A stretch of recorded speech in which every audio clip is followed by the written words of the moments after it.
بسم اللہ الرحمن الرحیم۔ السلام علیکم ورحمۃ اللہ وبرکاتہ۔ حضور نبی کریم صلی اللہ علیہ وآلہ وسلم صحابہ کرام رضی اللہ تعالیٰ عنہ کو انفاق فی سبیل اللہ اور صدقہ و خیرات کی ترغیب دے رہے تھے۔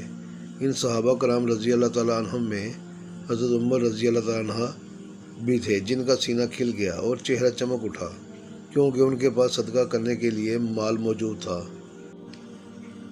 حضرت عمر رضی اللہ تعالیٰ عنہ اپنے دل میں کہنے لگے، آج میں حضرت ابوبکر صدیق رضی اللہ تعالیٰ عنہ پر سبقت لے جاؤں گا۔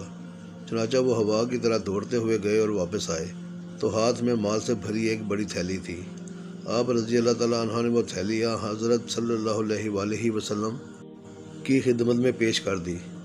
حضور نبی پاک صلی اللہ علیہ وآلہ وسلم نے اس بڑی تھیلی کی طرف دیکھا، پھر پوچھا، اپنے گھر والوں کے لیے کیا چھوڑ کر آئے ہو؟ حضرت عمر رضی اللہ تعالیٰ عنہ نے کہا کہ میں ان کے لیے اسی قدر مال چھوڑ کر آیا ہوں۔ اس کے بعد حضرت عمر رضی اللہ تعالیٰ عنہ حضور صلی اللہ علیہ وآلہ وسلم کے ساتھ بیٹھ گئے۔ تھوڑی دیر نہ گزری ہوگی، حضرت ابوبکر صدیق رضی اللہ تعالیٰ عنہ اپنے ہاتھ میں ایک بہت بڑا تھیلا، جو حضرت عمر رضی اللہ تعالیٰ عنہ کے تھیلے سے بڑا تھا، اٹھائے ہوئے مسجد میں داخل ہوئے اور حضور نبی کریم صلی اللہ علیہ وسلم کے سامنے لا کر رکھ دیا۔ حضور صلی اللہ علیہ وآلہ وسلم مسکرائے اور پوچھا، تم اپنے گھر والوں کے لیے کیا چھوڑ کر آئے ہو؟